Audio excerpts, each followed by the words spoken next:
committee. And then we did our charter ballot initiative, and I was elected to be the chair of that. And then I ran, and then I won, and then I ran, and I won again. And now here we are.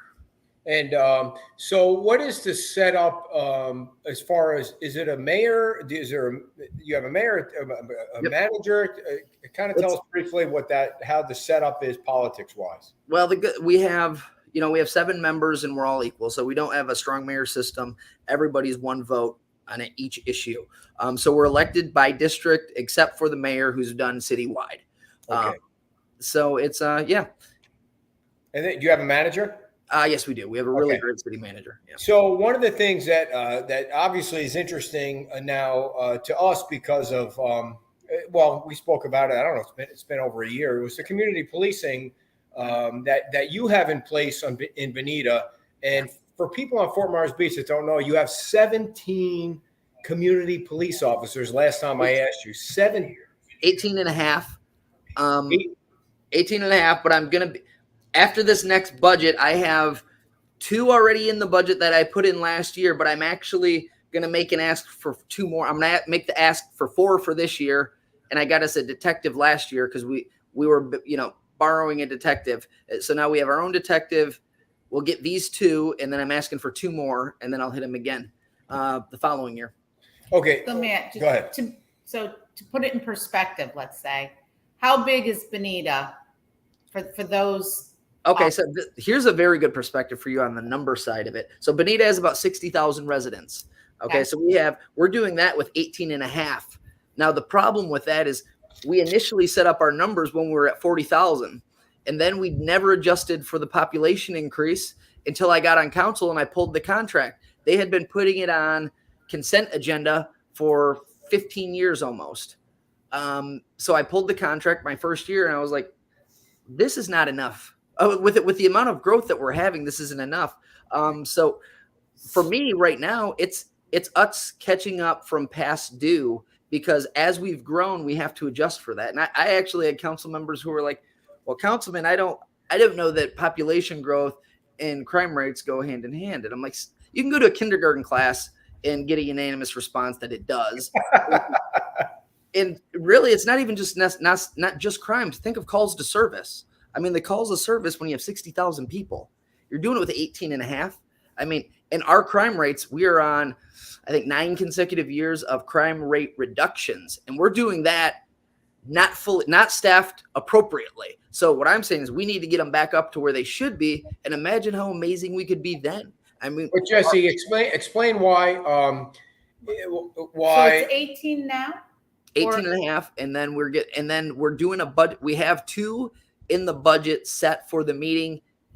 We have 2 more budget meetings. Okay. So we had the first one already. Within that, we have 2. I am going to be coming back with numbers like, I talked to my friend, Mayor Holly Smith over in Sanibel, and she has 28 and a half officers for 6,800 people. So 28 and a half for 6,800 folks. I have 60,000 and I'm doing it with 18 and a half. So Jesse, explain to the audience why you should hire any community police officers. Why shouldn't Lee County just cover Bonita? It's part of Lee County. Why shouldn't Lee County just cover it? Well, the thing is that, Lee County does cover, just like they do in Fort Myers Beach. But just like anything, look, you're going to get what you pay for. And the level of service that you get is going to go up the more that you pay, because you're going to have, for our setup, we have a specific community. These officers and this detective are strictly for Bonita.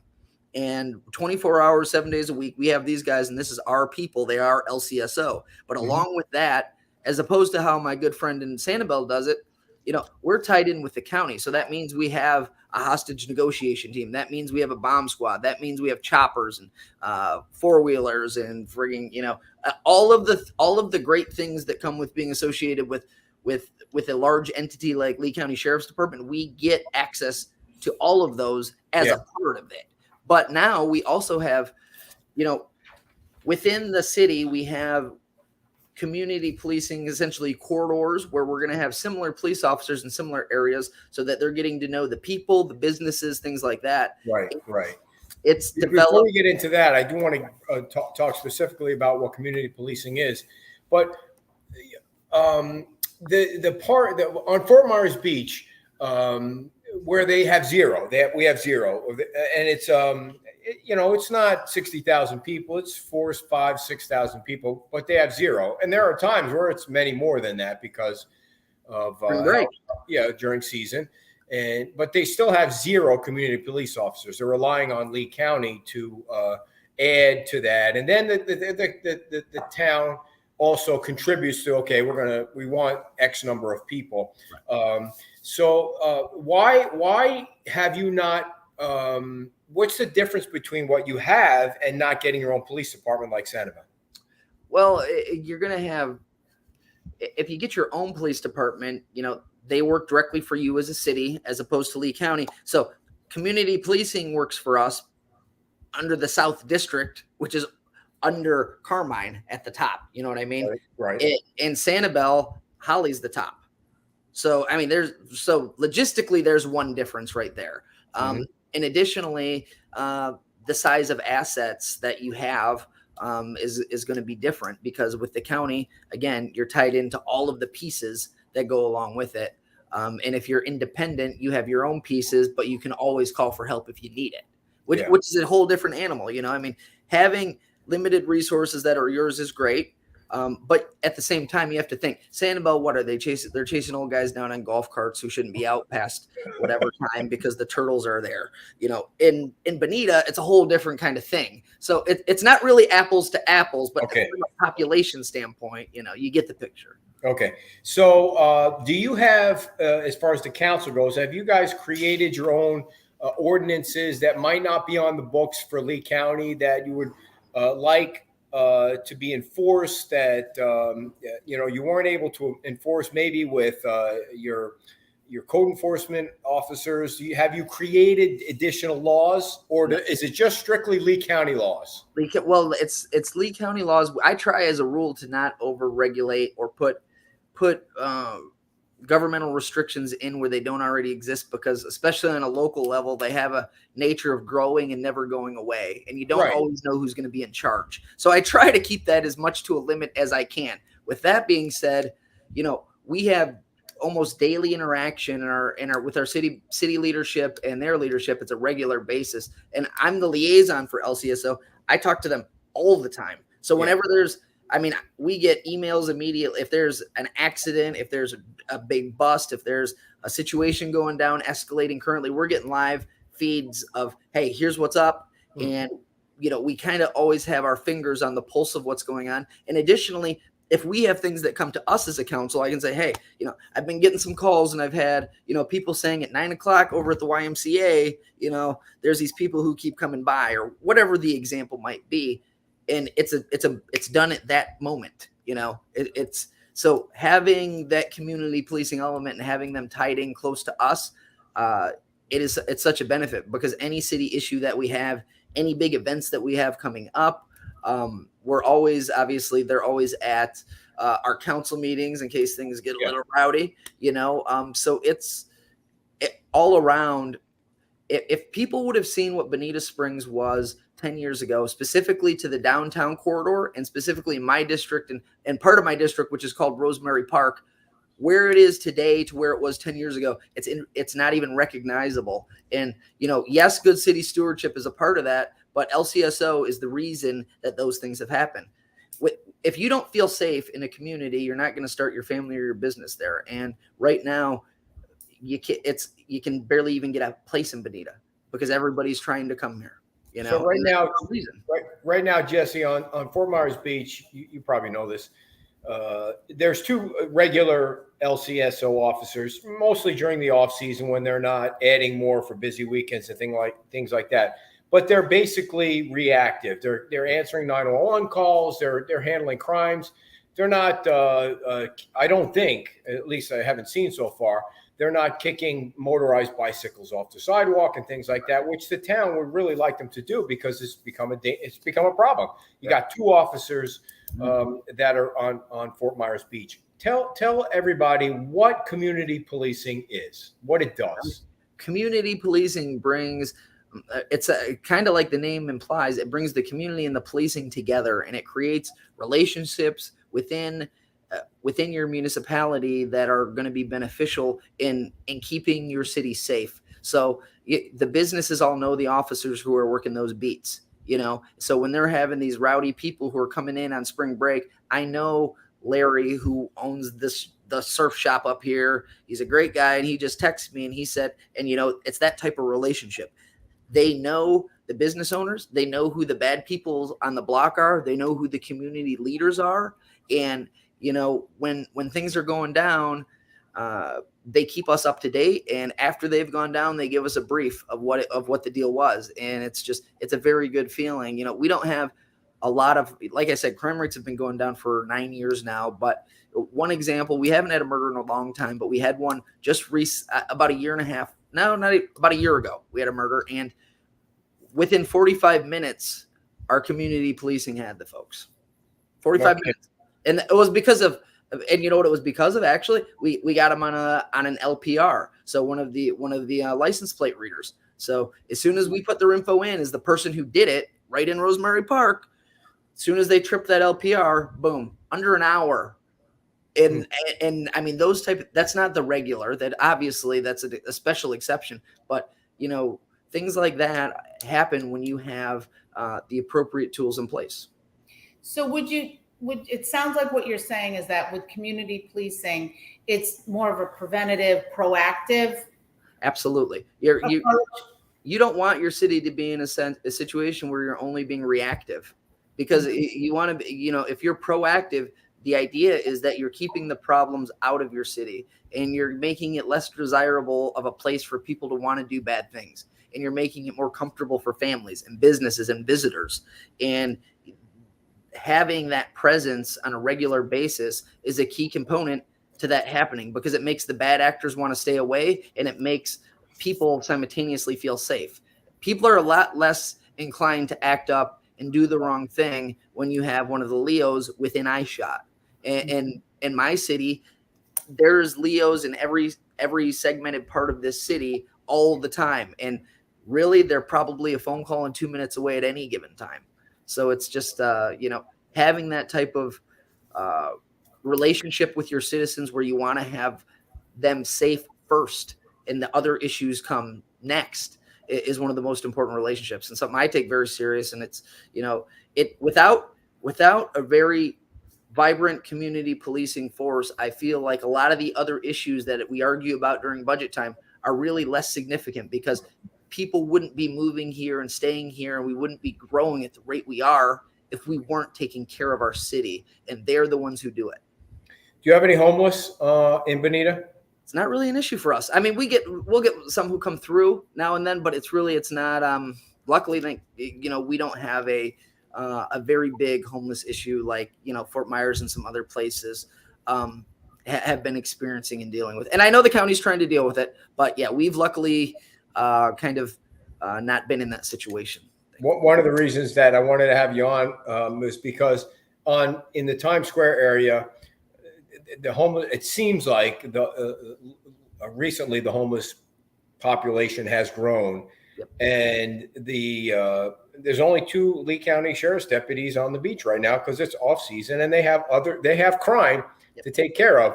You know what, we had to have one guy laying on the bench. He took over the bench and he was sleeping there. His ass was hanging out one day, and you know, people were trying to eat and the whole thing. And how do you see community police officers helping with something like that? Well, I mean, they're gonna get them up and moving, and you know, hopefully to a place that can take care of them, because if they're out there in that capacity, a lot of times they're going to be intoxicated, or there's other type of issues going on. But at the end of the day, you know, you can't have people who are in the state where they're willing to sleep with their pants off in the middle of your town, and then have people come to your town and be like, wow, this is a great place. So it's, you know, you have to have a balance there. And you guys are such a great community, because literally you guys are one of the only cool places that you can grab a drink and be right on the beach. Mm-hmm. And you have these performers, and you have ice cream, and it just smells awesome down there. And you've got like all these cool food options. It's walkable, or you can get on one of Aller's carts. I mean, there's all kinds of cool stuff. It's a free plug right there. There you go. You know, so it's just such a cool community. And you know what, from from a business perspective, one of the things I like about you guys too is you haven't clamped down on short-term rentals. You kind of let businesses do their thing. I mean, you guys have so many cool things going on down there, and it's just, I hate when I go down there and, I kind of see the issue you were just discussing with downtown. I noticed it I was down there 2 or 3 weeks ago, and I was like, wow, I was just kind of surprised at the lack of, I mean, nobody's can do anything about it, and it's just kind of a very undesirable thing to have hanging out right in the middle on top of everything, and it's just not. It's not the best look when you're getting people who are coming down for a very short time to try to be on the beach and get a feel for a cool beach town. And you guys really have that name. You are a very cool beach town, but you have to protect the name, and that comes at a price. And if you look comparable to some of the things that we spend money on, I don't think public safety should be one of the things that we're haggling over sometimes. How many community police officers do you think Fort Myers Beach needs? Oh, come on, man. Come on. I mean, if I were to guess, and like listen, I love your council. I love your mayor. You guys have a great system over there. I'm not saying that they should do anything. How many people do you have? I think, I mean, looked at the registered voters last week, 4,000, 5,000, and then how it balloons during season. Yeah, so I mean, so probably 8,000 because probably half of them aren't registered to vote, right? I mean, and you have a lot of influx of people in and out of season. I think you could have one of those situations. We don't really do it, but there are some city situations that account for more during the season. Yeah. So I mean, if you had 5 there on a regular basis, and then during the months of whatever you decide those months specifically are, you get an extra 3. I think that could be a good starting point because really and truly you have so many people who come down there. You're a hub, and it is for many reasons it's a tourist spot that people love to go, and they love to see all the things that you have there. But along with that comes excessive alcohol use sometimes, and people don't know how to act. They get emotional, and there's a problem. You don't want to be in a situation where you have something break out at Lonnie Kai and then something break out at the pier simultaneously, and then you have 2 police officers. That's not keeping your citizens and residents as safe as you possibly could. And I think that for me, it was always a thing of I am probably one of the most conscientious in regards to how we spend dollars, but for me, it was a non-starter to not address the population increases, because if we want this place to continue to thrive and grow and be thought of, we used to be called Burrito Springs. We were the neighbor that Naples didn't want. We were this redheaded stepchild type thing, and now look at you now. But look at us now, and we're only getting started. So I want to keep that going, and you have to have a safe community. And without those guys on the line, it's very hard to have it. So you mentioned, some data and some metrics around how you made decisions about getting more community police officers in terms of population growth. Do you keep data and metrics on crime, and are you able to make correlations between it was here, not number wise maybe, but percentage wise, to keep it even? Yeah, well, in a way it's yes, but it's actually worked out that our guys do such a great job. Our crime rates have still gone down, though our population has gone up. So that's led some people to make the argument, well, they're doing so great, we don't need any more, is what I've been hearing. And I'm like, no, that isn't what these numbers say.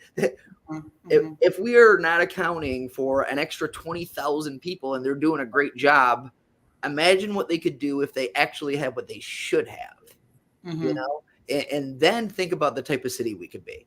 I mean, everybody loves Naples because it looks like the Disney crew comes out at night and cleans up everything, and it's beautiful and it's well manicured. That stuff comes at a cost. Just like landscaping, it comes at a cost. Just like anything like that, if you want something to be nice, like your house or your car or any of your possessions, sometimes you have to spend a little bit more. my possession in the city of Bonita Springs is the happiness and the health of my citizens. And, there's only one way to ensure, there's only one insurance policy for that, and is making sure that I have Lee County all up in it to make sure that it stays safe.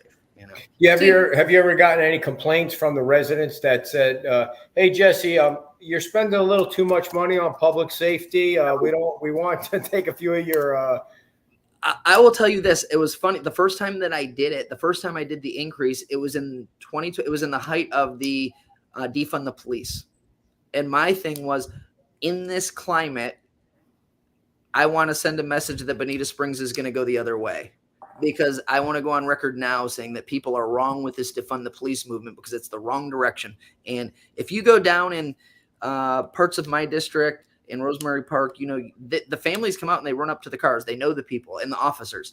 And this is a heavily minority community, and that isn't the status quo around the state. And the reason it's like that is because they built trust and rapport with these people, because we are in those communities every single day. Mm-hmm. And that's how you have to have those relationships. And, it's really made a difference. My district has been so amazingly blessed by them in our downtown. From, really, both of them had a lot of, trailer parks and heavy drug activity and prostitutes and all the rest. And now, it is, again, if you look on the MLS, it's pretty damn hard to get a house in Bonita now. Nice. So 11 years of ad valorem increase, there's a reason for that, Mm-hmm. Well, I think you bring up another point that, more officers isn't just about more enforcement when you're talking about community policing, that it's about what you just spoke about, which is developing those relationships and providing access, not that they're social workers, but providing access for services and getting a heads up about, hey, so-and-so's really struggling, or this situation could pop off. Yep. If they're there and have those meaningful, strong relationships with those members of the community, that's, we hear a lot about services. There needs to be more services for whatever group, homeless, whatever. But I think that it's not always about enforcement. It's also the what they provide in terms of services and helping them gain access to that. And presence alone is a huge deterrent, and access in a way that when you have community policing, the access is huge. I'll give you an example. There was a street not too far from my house right now that had it U's all the way around. So there's no stop sign to get on and off. So pretty much you can get on, you can go, you do a U and come all the way back out, and you're back on the main road. Well, people who were selling drugs realized that it was an easy way to kind of do a little meet in the middle and go around, and as soon as the people who live down there started to realize it, they let me know. Obviously I let LCSO know. It's never been an issue again. But there's so many little things like that. And if you think hard about your own community, areas that you're probably like, you know what, there's things going on over there, or you have the resources now to go take care of those things that are there. There's a problem at that gas station all the time, and we didn't do anything about it. Now you get those resources, those problems start to go away. Jess, have you ever, when you went back to LCSO and said, okay, we're going to add, we'd like to add another community police officer, and then the sheriff comes back and says, okay, being that you're adding one, we're going to give you one for free. Has that ever happened? No. Okay. No, but no. All right. You don't get buy one get one with the no contract. It's not a BOGO with the sheriff. Okay. No. So the other question I wanted to ask you was, one of the things that I think you kind of led into was that, the homeless thing has, as you mentioned, and we mentioned, has become an issue on Fort Myers Beach. When you have people that are community police officers that are in the community all the time, they get to know who these people are. Yep. Even though you're not really allowed to say you can't be there, they can say in a different way, hey, can you do me a favor? Can you pull your pants up, or can you move along, or, something like that, where it makes it seem like they're friends. Right now, they're just reacting because there's only two. Yep. And there's nothing else they can do. What else are you going to do in that scenario? really one of those things that you have to be able to have the resources. Because, I mean, you can't be dealing with the bum who's sleeping out in front of the restaurant, but also trying to take care of the fight that's going on down the street. Yeah. So it's just we have ordinances. I don't know if you all have these or not, but there's, we adopted the county ordinance regarding panhandling and intersections and things like that. Right. That may have, it wasn't really a huge problem here before, but for consistency purposes with the county, we did adopt that. And so, we don't really have a situation where you're going to see people with signs because they know it's against the ordinance. So that has probably helped a little bit with that. Yeah. So before we let you go, Jess, DeSantis run for president? Yes or no? I hope he gives us 4 great years. I hope he gives, and then I hope he runs. I hope he gives us 4 years and then he runs. Oh, you want him to wait? Yeah. Well, here's the deal. He doesn't. Okay. Fair enough. Here's why. He doesn't have to shake up the Trump DeSantis love fest. It can go on. So it can go on, and then Trump can only run one more time. So when Trump's out, DeSantis is the shoo-in, and he still has Trump having his back. Everybody wins. Florida gets 4 more great years, and then America can finally get a taste of what we've been living under down here in Florida. So, wait, I agree with you that we would like him to give us 4 more good years, but I didn't know there was a love fest going on there. Well, there isn't. It's been interrupted lately because of the speculation and rumors that they're both running. I really hope Ryan gives us 4 full years because he's been so awesome. He's been great. So I want us to have him for that full 4. I don't want him to campaign for 2 of it. I want him to be here the full time. And then, and then America can see how great he can do for them. And he'll definitely have Trump's endorsement at that point, especially if he doesn't run now. So now you're the guy. But do you think Trump can win? Oh, yeah, I do. I absolutely do. Because there's no way that you can account for the policy and the economy and the fuel prices and all of the from Afghanistan to where we're at today. There's so many people who are disenfranchised with the current administration that I think as long as something crazy doesn't happen, I don't think the Democrats have a prayer at this next election cycle in the midterm. And I think if Biden is the person who runs in 2024, he's going to lose to the Republican candidate, and it's likely going to be Donald Trump. Yeah. And have you actually been able to figure out what the definition of a recession is after this past week? You know what? They spend so much time trying to pretend that it isn't what it is instead of figuring out what they're going to do about it. Or looking around at the situations that they've caused that have been here. Instead, they're like, hey, maybe we should write some more checks out. Maybe we should send some more money. Maybe we should send another $60 billion over to Ukraine. We'll write ourselves all stimulus checks, and everybody can file for more PPP. We'll just keep printing money. It's fine. Inflation isn't real. 9.1 inflation, $5 gas. It's fine. You know what Trump did on January 6th? And it's like they want to change the narrative back to this, and it's like, don't look over there. When it's directly in front of us, we can all feel it. The inflation, a lot of it is self-caused based on policy. You have one party who can't decide, which bathroom to use, and you have another party who's ready to get the American people, back on the right track. And I don't think there's anything that Biden could do at this point, short of a miracle, to keep his job. Among Democrats, it's 50-50 on whether they want him there or not. Right. Well, hopefully that Trump and DeSantis come out together in some way, although it's early enough to let the Democrats to keep crapping on themselves where it really doesn't matter. But when they do, if they do, when you watch DeSantis, you're sitting kind of waiting to see what happens. It seems like he's playing it perfectly. He's playing it perfect, and he's gonna win in a landslide election for the governor's office. And he's done such a great job as a governor. I would be sad to see him go, but I could understand why people want to see him. But I think if he gives us a full 4, he's 100% the front runner. And then Trump is going to roll out the red carpet for him. So it's like, we could then have at least 8, 9, 10, 12 years potentially if we do this right. Well, it was interesting to hear your perspective, Jesse, because we had Matt Caldwell on a couple of weeks ago, and he said 100% guaranteed that DeSantis is running for president. So, I mean, who knows? It's so early to tell right now. But on another front, how's Byron doing? I know you're part of that that camp there, and it's going to be a landslide for him too.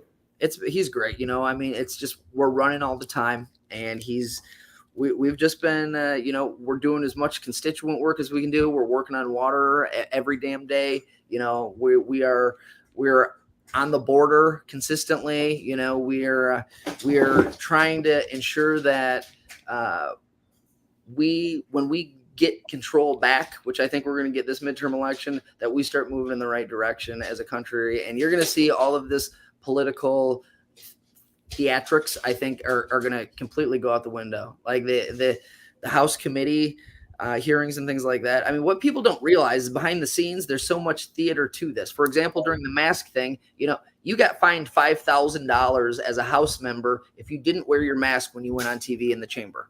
For what? It was theater. And then this idea, okay, so right now we're not talking, we're doing the January 6th theater, but that'll be over as soon as the Republicans take over. And you know what? It's probably going to be about, you know, it's going to be probably Biden's laptop. You know, so it's just who's in charge. Right, That's all it is. Right now, Republicans aren't allowed to get bills out of committee or on the floor. Literally, they're not allowed. So the fact that the Republicans aren't allowed to participate in the process right now, it's just mind-boggling when, you know, from a policy standpoint, pretty much everything they've done has tanked in the wrong direction. Like, you'd think they might be a little more open to trying to work with us, but you seem as passionate about national politics as you are about Bonita politics. So what's in the future for you? What are you going to run for next? Oh, I'm not up till 2024, and then we'll have to see what Byron's got going on in 2024. I see. Very nice. All right. I hear what you're saying. Well, Jesse, thanks so much for explaining community policing. I know people on the beach really reach out to you to get the details about it, and hopefully we have an election here on the beach in November, and the three new candidates that are running are in favor, and at least one will be elected because there's only Murphy's running, and he wasn't in favor. Who knows if he will be? But so we know we're getting at least two.